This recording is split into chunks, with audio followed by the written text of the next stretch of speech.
Kalinga Prab, ito ha, makinig kayo guys. Kalinga Prab, ano ang maibigay mong moral support sa kasamahan mo na hinahangaan mo din ito na si Tikram? Sa naranasan ni Tikram ngayon, anong maibigay mong support sa kanya? Ayan, syempre, ano yan, idol ko yan, si Sir Tekram. Isa yan sa pina-follow ko noon, hindi pa ako nag-start mag-vlog. Ano na yun si Sir Tekram, paborito ko din yung panoorin. Tawag dyan, isa siya sa naging inspirasyon ko pa. Paano ako naging charity vlogger, yan sila Papa, si Tekram, saka si yung nawala na, yung di na nag-ano, si Jose, ano yun? Si Halerona. Oo. Si Jose, Halerona. Oo, yun. Taga Davao.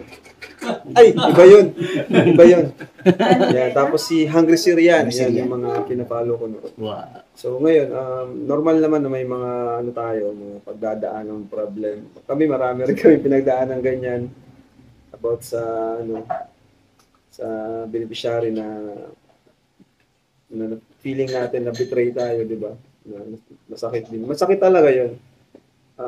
Sa akin nga hindi lang beneficiary, mas masakit yung mo talaga. Pagiging kaibigan mo, masakit talaga 'yun. Din 'yun. Minsan marami rin marami judge ka, marami mag-judge sa iyo na bakit nangyari 'yon. So sa akin mas wag na lang pansinin yung mga negative na masabi sa iyo. Focus na lang sa mga nagmamahal sa kanya, which is kaming mga supporters niya. Ang Kalingap nakasupport dito sa mga ka-Tekram. Uy, Support kami sa kanila. Grabe. Thank you, bro. Bro, gabi po ang isang Kalinga Prab, supporter ni Tikram. Yes. Oo, support kami kay Sir Tekram. Napakabait niyan si Sir Tekram. And nung nanganak nga si Jack, nagbigay yan ng flower. Oo, natandaan ko yun. Kaya, Grabe. di naman yung na-expect yan. Sobrang bait po talaga nila Sir Tekram. Kaya yun, wala din ako masabi sa kanila. And, yun, nangyari talaga ang ganun. Pero tanggapin na lang, ganun. Sige, yun na lang siguro, tanggapin na lang natin and focus na lang tayo sa iba pang pwede natin matulungan. Mas maraming deserve pang matulungan.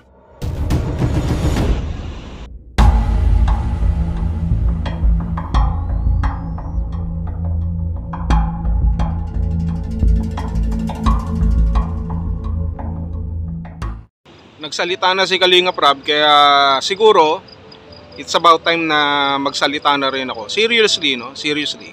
Well, pagdating kasi sa mga pagkakataon na ganyan, mga seryosong usapin, nakakalungkot din naman. Kasi binigay mo na ang lahat, no? Parang kay Daniel Padilla, nasa kanya na ang lahat. Pero hindi pa rin naging sapat. Ginagawa mo ang lahat, ang sakripisyo, yung iyong lahat ng makakaya, pagmamahal, no?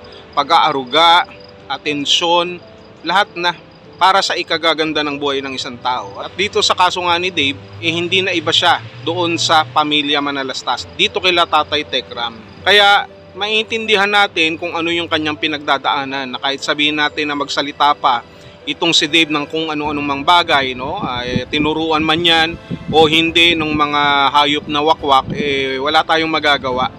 No, wala tayong magagawa dyan. Ang importante, iintindihin natin yung sitwasyon kung paano siya makaka-move on, sapagkat alam nga natin na nalalapit na yung kaarawan ni Dave at hindi magiging madali. For those years na kasama niya, itong si Dave, ni Tatay Tekram, sa pagdiriwang ng kanyang kaarawan, and this time, hindi magiging madali. Promise, hindi magiging madali yan. At syempre, may pinagsamahan sila, nandoon yung mga alaala. At ito ay hindi basta-basta mawawala sa kaisipan ni Tatay Tekram, sa kanyang puso, sapagkat naging bahagi siya, no, ng bawat taon ng buhay ni Dave. Kaya nga dito sa sinabi ni Kalinga Prab, pabor naman ako na talagang masakit. Talagang masakit yan, lalo na kapag ang pagtulong mo sa isang tao ay bukal sa iyong kalooban, bukal sa iyong puso, na walang inaantay na kapalit. Sapagkat ang tinataya mo dito, yung iyong tiwala, yung iyong pagmamahal. Hindi lamang basta-basta kung ano ang iyong maibibigay na pinansyal o kung anumang assistance na tinatawag, kung hindi yung mismong buhay mo na inaalay mo doon mismo sa iyong tinutulungan. At dito kay Tatay Tekram, hindi na iiba ang ganitong sitwasyon. Base dun sa sinabi ni Kalinga Prab, kasi nga, hindi naman iba ang Tekram community, mga ka-Tekram, sa Kalingap. Lahat ng mga good Samaritans, mapasipugong biyahero o kung sino man dyan, basta pagdating sa paglingap sa kapwa, pagdating sa pagtulong sa kapwa, suportado natin yan. Maging sa mga ganitong sitwasyon, sa ganitong pagkakataon na down yung atin pong mga kaibigan, sa ganitong klaseng larangan ay binibigyan po natin ng suporta sapagkat hindi magiging madali. And especially, lalo na sa kalingap na nakaranas din naman ng ganitong klaseng pangwawakwak. At maraming dapat tulungan, hindi yung subject ng may subject. Tapos kapag nakuha nila, akala mo naman kung sinong nagmamalaki, akala mo naman na sila yung nagsakripisyo sa umpisa hanggang sa huli. Ganyan talaga yung gawain ng mga wakwak.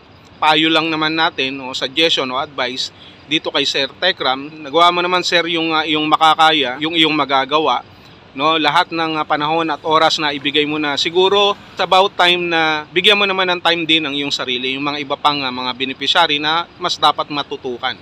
Especially, meron ka namang sariling mga anak, tapos meron ka ring mga pamilya na nagmamahal sa iyo, taga-suporta sa iyo, hindi ka naman magkukulang at marami pa rin ang naniniwala sa iyo. So sa tingin ko, dumating man ang pagkakataon na magkasalubong kayo ni Dave o kung saan mang bagay, at least taas noo ka na masasabi mo na you did your part, you did your best at hindi ka nagkulang. It's about time to move on and focus doon sa mga bagay na paparating sa ating hinaharap. Totoo na masakit, totoo na nakakainis, nakakainsulto yung mga ganung bagay. Hindi man sila managot dito sa mundong ito, pero sa taas, doon sila mananagot. Mayroong hustisya sa taas. And for Tatay Tekram, there's nothing to be ashamed of. Kasi nagawa mo na ang lahat. Wala ka nang dapat pang patunayan. At ngayon nga, paparating at malapit na ang kaarawan ni Dave. Hindi magiging madali.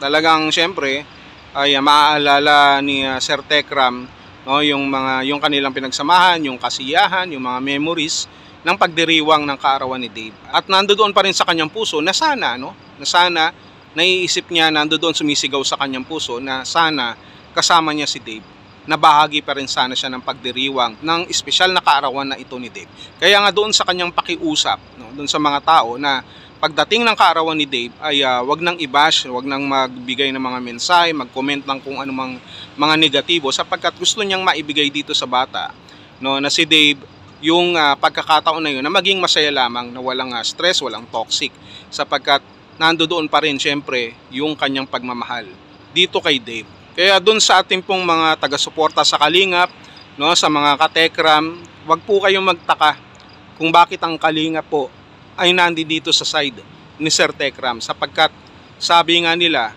nararamdaman ng isang tunay na charity vlogger, na good Samaritan, yung nararamdaman ng kanyang kapwa, ng kanyang kapatid, ng kanyang kaibigan dito sa ganitong klaseng komunidad ng charity. Sila Kuya Bal, Kalingap Rab, ang buong Kalingap ay nakasuporta. Kay Sir Tekram, nakasuporta sa Tekram community.